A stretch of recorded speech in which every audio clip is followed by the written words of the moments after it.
এই মা বোনদেরকে বলছি, পোশাকটা এমন হবে না, আপনার পোশাকটা এমন হবে না যে পোশাকটা পরেও গায়ের কাঠামো বোঝা যায়। এক নম্বর কথা, ফুল স্টপ। এমন বোরখাও চলবে না যে বোরখা পরলে গায়ের কাঠামো দেখা যায়। এটি প্রজেক্টর আছে ওখানে, হয়তো বা দেখতে পারছেন, বুঝাচ্ছি। এই যে আমার জামার হাতা দেখতে পাচ্ছেন, আমার হাত কতটুকু মোটা আপনি কি বুঝতে পারছেন? আমার মাসেল কি বুঝতে পারছেন কত চওড়া? 4 প্যাক না 6 প্যাক? আচ্ছা, এটা কোনো প্যাকই না অবশ্য।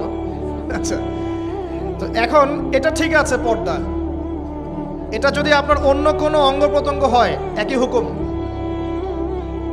প্রতিটার ক্ষেত্রে কি একই হুকুম, হাতের ক্ষেত্রেও যেমন হুকুম, অন্য সমস্ত অঙ্গ প্রত্যঙ্গের ক্ষেত্রে কি একই হুকুম। বুঝতে পারছি? আর ভেঙে বলা দরকার আছে? আচ্ছা, এখন যদি এই কাপড়টা এমন হয় যে কাপড় পরেও আমার হাতের কাঠামো